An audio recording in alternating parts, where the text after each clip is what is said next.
지금의 이 공천 개입 국면에서 권력의 사유화도 너무 심각하지만 대응하는 과정에서 다 거짓말로 지금 이렇게 드러나 버리면은 이거 대통령실이 이제는 뭐 터질 게 터졌고 이제 수습이 불가한 이런 상황으로 가는 거거든요.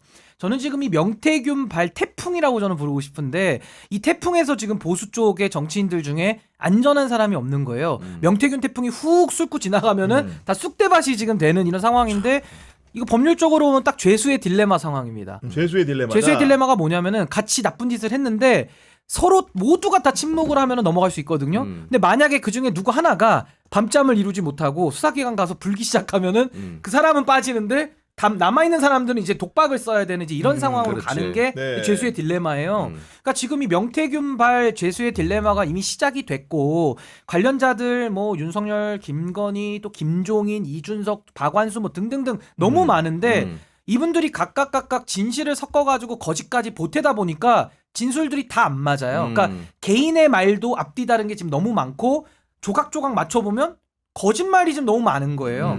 근데 명태균 씨 같은 경우는 거짓과 가장도 섞여 있겠습니다만은 본질적으로 일단은 대선 과정, 그러니까 입당 과정, 대선 경선 과정 그리고 정권 초기까지는 일정 부분 큰 역할을 담당했다라는 거는 지금 거의 다 규명이 되고 있습니다. 네. 그러니까 지금 명태균 씨가 공개적으로 대통령을 협박을 하잖아요. 내가 입을 열면 한 달 안에 탄핵이나 하야가 되는데 감당이 가능하겠냐. 전 제발 좀 감당하게 좀 해줬으면 좋겠어요. 진실을 알면 좀 얘기를 했으면 좋겠어요. 네. 탄핵이 오든 하야가 오든 탄핵당할 짓을 했으면 탄핵 당하는 게 마땅하지 않겠습니까? 근데 저는 이 상황이 지금 너무 심각하게 흘러가고 있다. 그래서 전 수습 불가로 이미 들어왔다고 저는 봅니다. 그러니까 이게 지금 방금 그 기자님이 얘기해 주신 것처럼 말이 안 맞다는 거는 대통령실에는 2번 만났다. 맞아요. 근데 네. 지금 현재 제가 알고 있는 나온 거로만 보면은 김종인 만났고 그렇죠. 이준석이랑 만났고 그렇죠. 그리고 네. 박완수 만났죠. 이렇게 일단 나온 것만 해도 3번이 되는 거죠. 아니, 그렇게 되는 거고 사실은 이 사태의 시발이라고 할 수 있는 김영선 전 의원이 동아일보 인터뷰를 했는데 뭐라고 얘기했냐면은 내가 윤석열 대통령에게 명태균 씨를 추천했다고 말을 했어요. 그러면서 맞아. 명태균 씨와 같이 윤석열 대통령 부부를 만났다고 했습니다. 근데 어제 해명만 보면 김영선이 빠져 있으니까 마치 국민의힘 정치인들 때문에 윤석열 대통령이 명태균 씨 만난 느낌이에요. 그렇잖아요. 네. 그러니까 왜 김영선이 빠졌느냐. 그러니까 이준석도 그 얘기를 하고 있잖아요. 이준석도 본인이 이제 페이스북에 막 반박하고 네. 그러면서 이거는 김영선이 명태균을 그러니까, 네. 뭐 소개시켜 준 거다라고 해서 저는 뭐 누가 소개시켰는지 모르겠으나 지금 정황으로 봐서는 김영선 의원이 했을 가능성이 가장 높아 보이는데 중요한 거는 어쨌든 여기에 지금 뭐 이제 이준석과 박완수를 이제 처음에는 이렇게 했잖아요. 대통령 이 공식 성명이 나오기 전에는 대통령실 고위 관계자가 이준석이 소개해 준 것으로 안다고 하니까 이준석이 발끈해 가지고 한 맞아요. 다음에 네. 그런 다음에 공식 해명은 고위 당직자 그리고 국민의힘 의원 네. 이렇게 2명을 했는데 그거를 채널A 보도로 또 알려줬어. 맞아, 야 네. 이준석하고 박완수야. 네. 이렇게 그러니까 당사자들이 이제 발끈할 수밖에 없는 거죠. 이게 약간 예민한 문제니까. 박완수는 내가 소개를 시켜준 게 아니라 박완수하고 같이 만난 거다라고 얘기를 하고 있는 거고. 박완수 측은 명태균 씨 제안으로 윤석열 대통령 만났다는 맞아, 거예요. 맞아. 명태균이 네. 부는이 여러분 헷갈리니까 집중하셔야 됩니다 지금. 내가 명태균을 윤석열한테 소개시켜준 게 아니라 이미 윤석열 명태균을 알고 있었고 그쪽에서 보자고 해가지고 명태균 주에 연락이 와가지고 같이 봤다라는 거잖아요. 네. 그러니까 사실 이게 누가 소개를 시켜줬느냐가 그렇게 중요하지 않을 수도 있어요. 결국은 핵심은 이들이 그래서 어떻게 이권 개입을 했는지 공천 개입을 했는지 무슨 권한을 부당하게 행사했는지가 핵심이긴 한데 이게 일종의 저는 물타기라고 보기도 하거든요. 그러니까 이걸로 진흙탕 싸움으로 진실 게임을 좀 가리려고 하는 의도가 네. 있지 않나. 왜냐하면 어쨌든 당사자들이 바로 반박을 할 거 아니에요. 이준석이든 맞아요. 네. 박완수든. 근데 중요한 거는 어쨌든 이렇게 함으로써 대통령실의 거짓말이 지금 드러나고 있다라는 거예요. 그러니까 이게 정확하게 해명을 하는 게 아니라 필요한 부분만 어설프게 해명을 해가지고 이런 식으로 논란을 일으키려는 게 명확해졌기 때문에 글쎄 앞으로 해명들을 믿을 수가 있을까? 맞아요. 그런 생각이 네. 많이 들어요. 아니 그러니까. 김영선과 박완수의 등장이 상당히 중요합니다. 왜냐면은 맞아. 2022년 6.1 재보선을 통해서 경남 창원 의창구에 누가 국회의원이 됐습니까? 김영선 전 의원이 됐는데 그 자리가 원래 누구 자리입니까? 박완수 지사의 자리예요. 맞아. 그리고 그에 있었던 그 지방선거에서 박완수가 경남지사 된 거예요. 그러니까 비우고 가고가 되기 때문에 박완수와 명태균, 윤석열 대통령이 만났다. 굉장히 중요한 거 아닙니까? 그러니까 이게 지금 사실 명태균 씨는 제가 볼 때는 윤석열 대통령 쪽이나 또 이준석 대표 쪽이나 그러니까 김종인 위원장 쪽이나 다 연을 갖고 있는 사람으로 일단 보여져요. 네. 그건 좀 더 이제 구체적으로 드러나야 될 거고 국민의힘 안에서 2022년도 5월달 그러니까 1차 공천 개입이죠. 그때 지방선거랑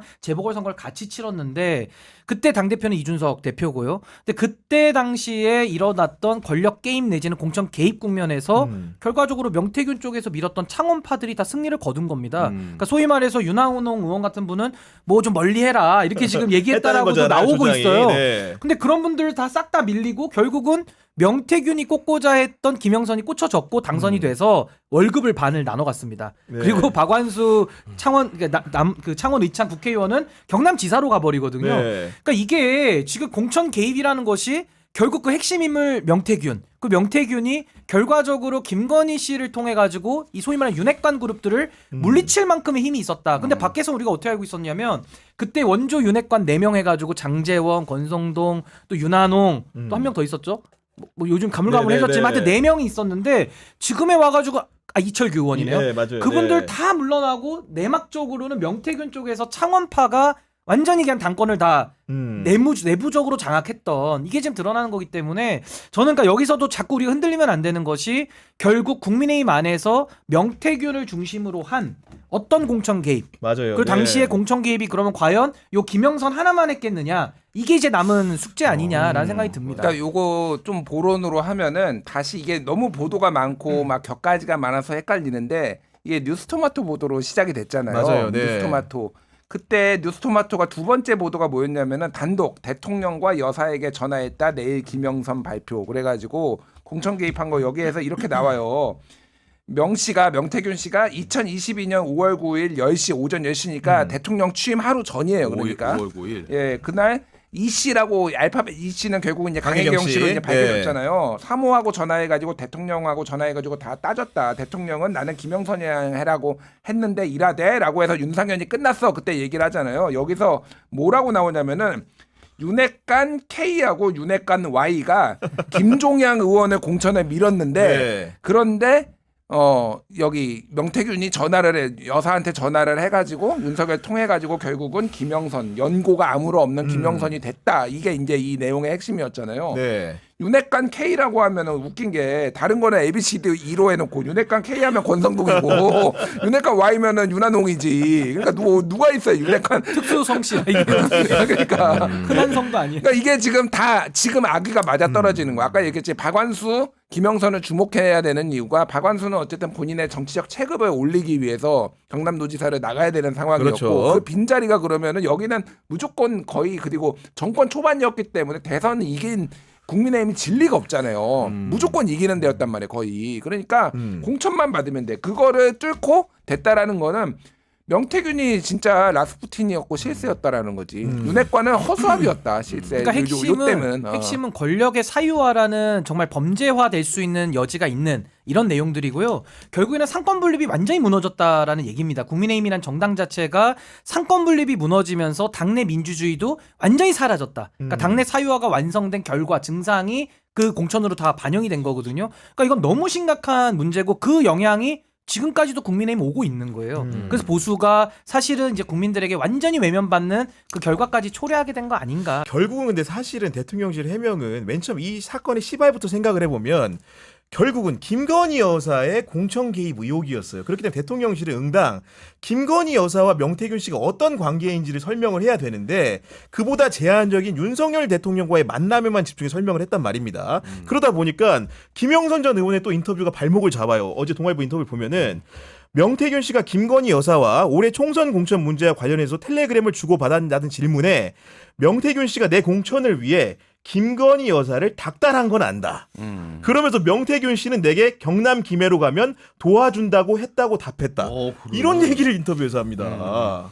그러니까 이거는 근데 앞단에서 사실은 뉴스토마토가 보도를 한 거를 다시 확인해 준 거예요. 그러니까, 네. 그래서 이게 이 지금 인터뷰를 하는 사람도 그 주체가 이제 명태균이든 김영선이든 뭐 누구든 이게 이 전체의 지금 인터뷰와 이 사건의 흐름을 정확하게 파악하지 못하니까 네. 본인이 해야 되는 얘기와 하지 말아야 되는 얘기들이 좀 구분을 헷갈리고 못하고 있는 구분을 거예요. 못하고 예. 있는 것 같아요. 그러니까 뭐 저기도 명태균도 말을 바꾸는 거잖아요. 그러니까 사실 음. 한 달이면 하야한다고 했다가 농담이라고 했다가 근데 같은 시간에 JTBC에서는 또 한 달이면은 뭐 다 뒤집어진다 이런 얘기 나오고 있고 이게 뒤죽박죽이 됐는데 우리가 어쨌든 주목해야 될 거는 지금 그 중요한 줄기는 우리 진행자가 얘기를 했지만은 이거는 국정농단이다 지금 지금까지 나온 상황으로 보면은 그래서 격가지를 너무 이제 사건의 디테일도 중요한데 격가지를 보는 게 아니라 어떻게 지금 개입을 했는가 그 부분을 봐야 될 것 같고 지금 상황은 제가 보니까 하나는 이권 개입 쪽으로 한쪽이 지금 가고 있고. 가고 네. 있어요. 이권 개입 쪽은 좀 시간이 걸릴 것 같아요. 취재까지는 지금 네. 뭐 언론사들이 취재하고 있는데 그거 한쪽이 가고 있고 하나는 공천 개입은 이 김영선뿐만이 아니라 그 지방선거에도 공천 개입을 그 했다는 방면에, 정황들이 네. 있어서 그게 아마 조만간 내일 아마 뉴스토마토 보도도 그쪽으로 나오는 걸로 알고 있어요 지금. 근데 저는 이게 박근혜 최순실 사건을 떠올리게 하면서 더 심각하다고 보는 게 박근혜 최순실은 둘이 비선과 박근혜 대통령이 손을 잡고 기업 돈을 뜯은 거거든요. 기업의 돈을 뜯어서 이제 이권을 해먹은 건데 그때 당시에는 그래도 야당 추천 특검을 받기라도 했어요. 아주 양심은 있었다. 마지막 남은 미랄의 양심은 있었다고 보는데 지금은요. 박근혜 최순실 관계 아닙니까? 결국 윤석열 김건희 이 비선 관계는. 근데 지금은 윤석열 김건희 내지는 김건희 명태균이 손을 잡고 기업을 뜯은 게 아니라 국민의 힘을 삥 뜯고 있던 거예요. 국민의 힘을 뜯어가지고 결국에는 공천권이라고 하는 국민의 민주적인 선택권, 그러니까 민주주의를 파괴하는 범죄까지 지금 넘어간 거거든요. 게다가 상황은 더 심각한데 또 특검 들어가도 특검도 안 받고 있어요. 그러니까 양심도 더 없는 거죠. 박근혜 대통령보다도 못한 윤석열 대통령이라 볼 수밖에 없어서 저는 이 사안 너무너무 심각하다. 어떻게 이권을 해먹어도 심각한 문제인데 어떻게 민주주의를 파괴하는 지경까지 옵니까? 우리가 그동안 얼마나 피와 땀과 많은 우리 선배들의 그 희생을 통해 가지고 민주주의를 쌓아왔는데 이걸 하루아침에 더러운 뒷거래로 팔아먹는다? 네. 이거 정말 용납할 수 없는 중대 범죄다. 저는 아까 그 생각합니다. 신인규 대표가 여당에 있는 17대 1로 싸우고 있다 이런 표현을 명태균 씨에 대해서 했는데 드디어 신인규 대표를 페이스북에 차단하고 있는 홍준표 시장이 입장을 내놨습니다. 차단당해서 입장을 못 보기 때문에 제가 소개를 좀 드리면은 소개 좀 해주십시오. 홍준표 시장이 뭐라고 얘기했냐면 연루된 여권 인사들 대부분이 선거 브로커에 당한 사람들이다 이렇게 얘기하면서 굳이 부인해서 일 크게 만들지 말고 솔직하게 인정하고 넘어가는 게 좋겠네요 라는 이야기를 내놨습니다. 그러면서 조속히 수사해서 진실을 규명하고 다시는 정치판에 이런 아류의 선거 브로커를 활개치는 것은 막아야 하지 않을까요 하면서 검찰은 아예 잔불도 남기지 말고 깨끗하게 정리하세요. 그게 검찰의 할 일입니다. 이렇게 얘기했거든요. 거기에 네. 대해서 뭐 방금 나온 건 네. 아니지만은 5시간 전에 명태균이 홍 시장님 검찰이 성역 없이 수사하면 저보다 홍 시장님이 더 위험해질 수 있어요. 그러니까 이게 그냥 말장난인지 진짜인지 모르겠는데 저는 홍준표 시장 비판 굉장히 많이 하는 사람인데 네. 비교적 높이 평가하는 거는 있어요. 사기꾼 감별을 상당히 잘한다. 그래요? 얘는 네. 왜냐면 그 수산업자도 맞다, 예. 밥 먹으면서 얘 딱 보니까 사기꾼이라서 내가 그 이제 뭐 무슨 선물 안 받았다 그렇게 했잖아요. 무슨 수산물은 받았는데 비싼 거를 안 받고 네. 그랬어요. 그러니까 뭐 이런 식으로 얘도 그 얘기했잖아요. 딱 보니까 브로커로 보여가지고 얘랑 이제 접촉 안 했다라고 하는데, 그러니까 도움 받은 것 같지는 않아요. 제가 보니까 홍 시장 쪽은 이렇게 얘기할 제가 수 있는 거는, 김 네. 쪽에도 얘기 들어보면은 홍 시장하고 명태균하고는 딱히 접점이 없으니까 지금 신난 게 한동훈하고 홍준표야. 오히려 예. 왜냐면은 거기는 없거든. 접점이 없잖아 지금 명태균하고. 그러니까 다 털어라 이렇게 얘기를 할 수가 있는 거고. 그 짧게 아까 전에 그 워터게이트 얘기를 했는데. 이게 되게 의미심장해요. 왜 워터게이트가 의미심장하면은 우리가 잘 모르는 게 실제 워터게이트 사건이 벌어지고 나서 2년 2개월 있다가 하야를 했어요. 시간이 상당히 많이 걸렸어요. 바로 한두 달 있다가 하야한 것도 아니고 1년도 아니고 2년 2개월. 그러니까 처음에 벌어진 게 74년 6월 달에 벌어졌거든요. 네. 1972년 6월에. 근데 하야를 한 거는 74년 8월 9일이니까 2년 2개월이 걸렸는데 그때 무슨 일이 있었냐면은 녹취록이 있다라고 원본 녹취록이 그 워터게이트 도청한 거 있다라는 거가 내부 증언으로 나왔는데 그거 없다고 했다가 결국은 그게 청문회장에서 틀어지면서 이게 완전 그러니까 사태가 네. 이게 뭐냐면은 그러니까 소위 말해서 도청을 한 게 문제가 된 게 아니라 못 믿는 인간이네 거짓말이네라고 하나가 있었고 또 하나는 거기서 중간에 뭐가 있었냐면은 특별검사를 해임을 합니다. 닉슨이 특별검사가 임명이 되는데 특별검사를 해임을 해서 그때 토요일 밤에 학살이라고 법무부 장관이 사임하고 그냥 특별검사 해임하고 그래서 막으려고 했던 거예요. 특별검사 해임은 아니지만 지금 모양이 되게 비슷해요. 특검 안 가려고 막는 모습, 그치. 지금 거짓말해가지고 지금 하는 모습. 오. 이게 그리고 생각보다 하야까지 갈지 안 갈지 뭐 탄핵까지 갈지 안 갈지 모르겠으나 생각보다 시간이 좀 걸리지만은 지금 닉슨의 뒤를 밟고 있다 윤석열이. 근데 윤석열이 저는 있다. 네. 여기서 좀 중요한 게 저는 홍준표 시장님 저도 뭐 사적인 감정 빼고 얘기하겠습니다. 저는 지금 뭐 신났다라는 표현보다는 홍 시장님은 약간 허장성세 부리고 있다. 허장성세다. 저 그렇게 봐요. 예. 왜냐하면 이분도 연관 있어요? 아니 저는 그러니까 제 추측입니다. 저는 경남지사 이분이 지내셨고, 그러니까 명태균이 아무것도 없이 그냥 홍 시장님 안전하세요 이렇게 협박하는 건 아닌 것 같아요. 왜냐하면 홍 시장님 제가 습관을 잘 알거든요. 자기 얘기 나오지 않아도 먼저 숟가락을 얹는 분이신데 명태균 국면에서는 지금 너무 늦게 나왔습니다. 이 답변의 속도가. 그러니까 반응 속도가 평소와 좀 달라요. 그래서 저는 아니 뭐 지금 연루된 사람 17대 1인데 내가 한 18번째쯤 되는 것 같으니까 야 이놈아 그냥 질르려면 질러라 하면서 그 약간 때리는 약간 이런 느낌으로 저는 받아들여져서 요건 한번 까봐야 저는 알 것 같다는 생각이 들고 지금 정말 청정 지역에서 안전한 사람은 딱 둘이죠. 한동훈, 유승민 전 의원. 맞아요. 그러니까 한동훈 네. 대표랑 유승민 전 의원만 거의 뭐 명태균하고는 아예 관련이 없는 두 분인 것 같고, 전 홍 시장님도 약간은 좀 더 깊숙하게 더 들여다는 봐야 되겠다. 그러니까 생각이 예전 좀 들고. 대선 국면 이전에는 그렇죠. 알았을 수 있어요. 예, 근데 그 전에도. 근데 대선 국면에서는 왜냐면은 윤 쪽에 서버렸으니까 본인한테는 그렇죠. 약간 원수가 그렇죠. 된 사이가 예. 돼버린 거죠. 그러니까 근데 그게 저 섞여 있다고 보고, 그러니까 이제 홍준표 시장의 뭔가를 지금 여기 명태균 씨도 알고는 있으니까 이렇게 얘기를 하는 것 같은데, 중요한 건 뭐냐면 대선 경선 과정에서도 명태균 씨가 개입해서 만약에 여론 조사가 아니라 불법적인 것들이 관여된 여러 가지 행동들을 했다라면 피해자는 당연히 홍준표, 유승민, 원희룡이죠. 이 세 분이 경선에 같이 경선에 나왔었기 같이 했기 때문에 때문에. 가장 직접 피해자 홍준표 시장이 2등을 했기 때문에 그때도 당심에서 차이가 많이 나고 민심에서 홍 시장이 이겼거든요. 그러니까 이거는 사실 홍준표 시장님 입장에서는 그러네. 제가 뭐 편들어 드리려고 이러는 게 아니라 네. 이 사안에서만 놓고 보면 좀 피해자성이 강하다. 근데 야, 그러니까 한동훈 네. 대표는 지금 약간 선택적 침묵이잖아요. 오로지 원툴 김대남이야. 원툴 김대남만 맞아, 받고 맞아, 있는데 맞아. 그거 할 때가 아니라 당의 기강을 세우려면 지금 이 명태균 스캔들과 관련돼 가지고 당내 감찰도 지시하고 윤석열 대통령부터 이하까지 성역 없이 해버려야 돼요. 네. 답부랭이를 뽑아버려야 되는데 그거 할지는 잘 모르겠어요. 오늘 신인규 대표의 말을 홍준표 대구시장이 듣는다고 한다면은 페이스북 친구 다시 복구됩니다 오늘. 복구되면은 저도 네. 좀 이렇게 평론할 때 편할 것 같아요. 항상 이게 앵커님한테 이렇게 무슨 동양 얻듯이 뭐라 그랬대요 이렇게. 홍준표 소식 전혀 모릅니다. 깜깜합니다. 네. 전혀 몰라요. 근데 방금 얘기해주신 그대로만 한다면은 이 보수의 종말 온다 이거죠. 지금은 종말은 피하기 어렵습니다. 상수입니다. 피하기 상수. 어렵다. 네, 피하기 어렵습니다. 네.